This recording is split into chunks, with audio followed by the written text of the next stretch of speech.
Hai semuanya. Nope. Hai, nama saya Kidung. Selamat datang di That Hair Guy, where we will talk mostly about hair. Video kali ini kita akan membahas recap tahun ini. Sebenarnya video ini isinya cuman gue ngoceh dan take gue terhadap tahun 2020. Beberapa hal yang harus gue sampaikan. Yang pertama, biasanya ketika gue bikin video atau gue shoot video, gue tuh bikin script, dan scriptnya biasa gue taruh di laptop gue. Laptop gue ada di sana. Chargernya ketinggalan di kantor, jadi laptop gue mati sekarang. So gue bikin scriptnya dari handphone, jadi beberapa kali gue akan lihat handphone gue untuk lihat scriptnya. So that's number one. I'm very sorry about that. Number two, when I say script, it doesn't mean like scripted words by words gitu, tapi most like pointers. Terus untuk video kali ini pointersnya lebih pointers lagi, so mostly gue akan ranting atau ngedumel dan ngoceh tentang apapun yang ada di pikiran gue. So I'm probably gonna talk a lot in English, karena kadang-kadang di kepala gue tuh berpikir dalam bahasa Inggris. It helps me to structure sentences and points yang mau gue sampaikan gitu. Jadi gue minta maaf dulu di awal kalau nanti di video ini gue pindah-pindah bahasa Inggris bahasa Indonesia. I'm very sorry about that. Bukan berarti gue gak cinta bahasa Indonesia, percaya gue cinta bahasa Indonesia.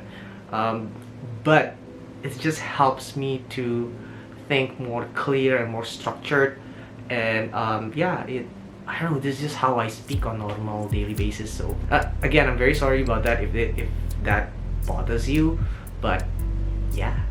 Oh anyway, seperti video minggu lalu, baju ini juga masih kiriman dari Kiran ID. Like I said, mereka kirim ke gue beberapa baju. Jadi selama beberapa video ke depan akan gue harus shout out ke mereka sih, karena baju itu ternyata enak banget. Kalau di minggu sebelumnya gue bilang bahannya lumayan, enggak, bahannya enak ternyata, and the price point is really affordable. So if you want to check them out, I'll put the link below. Dan seperti video di minggu lalu, beli dan komen bilang lo dikirim sama That Hair Guy. Gue gak tahu sih lo akan dikasih diskon atau enggak. At this point harusnya mereka kasih diskon, tapi kalau mereka gak kasih diskon gak apa-apa, gue dapat kredit, you know. Let's go. Gue bahas tentang 2020 untuk gue.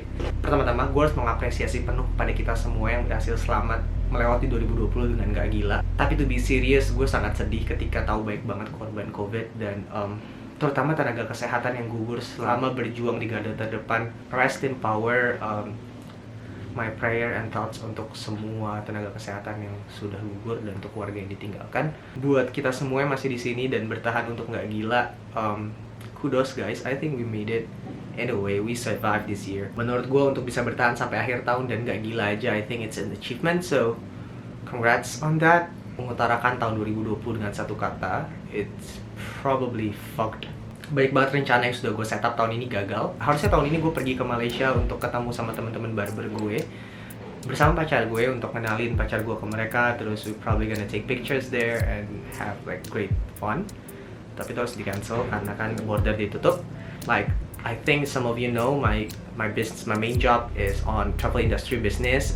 Itu industri yang somewhat paling terdampak sama pandemi ini. Nggak ada bisnis sama sekali selama setahun. But on the other side, gue merasa gue belajar untuk lebih adaptif. Gue merasa semua manusia di dunia ini belajar untuk lebih adaptif selama tahun 2020 ini.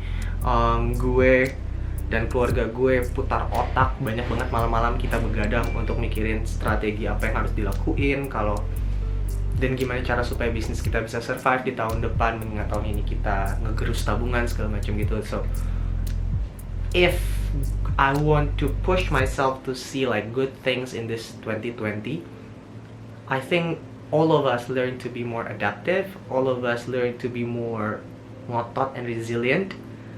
So I think that's good, although again this year is fucked. Juga belajar untuk lebih menerima fakta bahwa banyak sekali variabel-variabel di dunia dan di hidup kita yang nggak bisa gue kontrol. Kayak who the fuck knows there's gonna be pandemic this year.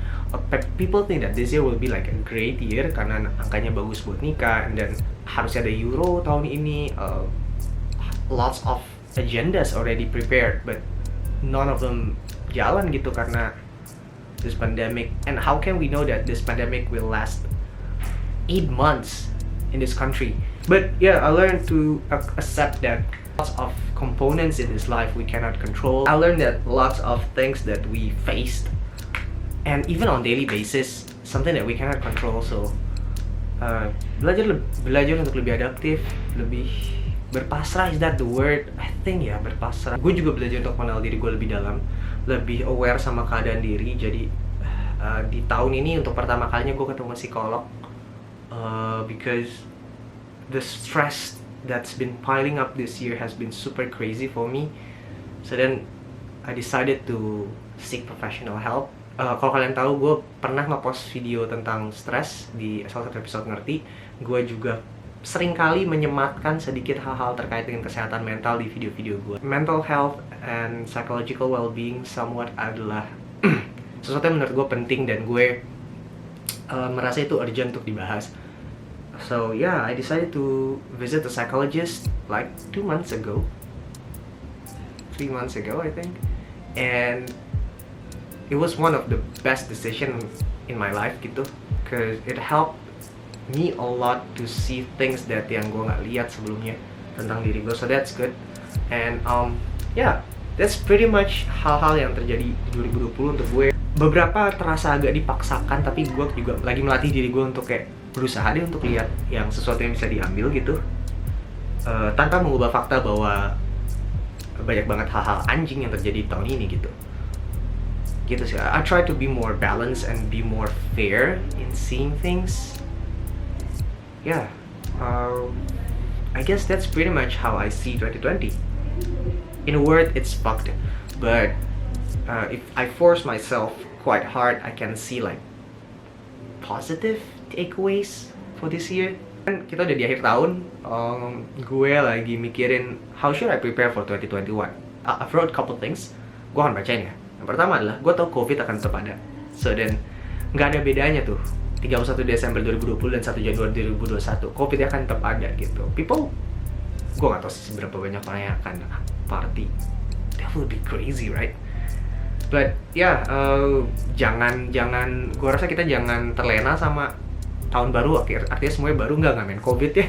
Nggak kayak, anjir udah ganti tahun, gue berhenti menyebar ya. Nggak, they don't care. So 2021 akan berjalan seperti biasa kayak tahun 2020 maksud gue. So COVID's gonna be there.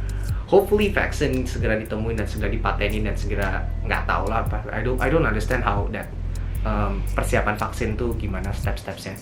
But ya, gue rasa 2021 nggak akan jauh banyak beda. Paling nggak untuk semester awal. So prepare for it. Nothing's gonna change much. Mungkin kita akan tetap banyak aktivitas online. There will be lots and lots of online events, so that's nice. And I'm not talking about Zoom. Me and my girlfriend, we talk about tahun depan there will be a rise of video content dan online event gitu. So wow, it's fun. Untuk 2021 gue menyiapkan diri gue untuk lebih micro ambitious. So being ambitious is a good thing. Punya mimpi besar untuk dicapai itu adalah hal baik menurut gue. I learned about this term this year called micro-ambitious. The thing about punya lifelong dream adalah it needs lifelong to achieve it gitu. Jadi by the time lo achieve your lifelong dream, lo udah tua gitu. I heard in a video about micro-ambitious. So then I decided to, you know what, that's right, that make a lot of sense to make smaller goals. Jadi punya ambisi-ambisi dekat dan pendek gitu yang mudah dicapai. Jadi kita punya perasaan achieve something gitu, ketimbang punya mimpi besar yang kayak kapan achieve-nya gitu. Itu melatih gue untuk lebih fokus untuk mengerjakan sesuatu di depan mata. Jadi I think that's how I see 2020 and how I prepare for 2021. I have couple big plans for 2021 for my life. For YouTube, not really. Gue punya beberapa ide, but then it's just an idea lah. So yeah, I think that's it. I hope you enjoy this stupid ranting video. Gue nggak tahu sih bisa dapet takeaways apa dari video ini. This is just me crazily ranting to the camera to keep my sanity, I think. Gue kira gue mau nge-shoot video ini malam-malam sambil minum, dan gak terjadi. So sekarang tuh jam 9:30 pagi. Gue lagi gak kantor. Oh, ini lagi hari pilkada itu loh, tanggal 9 Desember. So ya, H-1 baru bikin video. So productive. And yeah, again, thank you so much for watching and for liking, I hope, and commenting if you want to comment. Tombol subscription ada di bawah. Jangan lupa dinyalakan notification bell-nya supaya kalian bisa tahu kapan video baru gue naik, yang adalah di hari Kamis jam 11.30. Let me know in the comment section gimana kalian lihat 2020. What's your biggest takeaways for this year? Please do write it down. Tulis apapun yang pendapat kalian tentang tahun ini, mau positif mau negatif, I don't care, just write it down. I want to know. Let's connect. And kalian nyiapin sesuatu nggak sih buat tahun 2021? Please tulis juga di bawah. And gue nggak mau bilang tolong sebarin video ini ke semua saluran channel social media because this video gak ada maknanya gitu. So just follow me on my Instagram. I'll put my Instagram on the side. And if you want to get cut by me, you can book my time on my Instagram also. And yep. I hope to see you next week with a review video. And other than that, stay safe everyone, stay sane. We can get through this together. Peace out.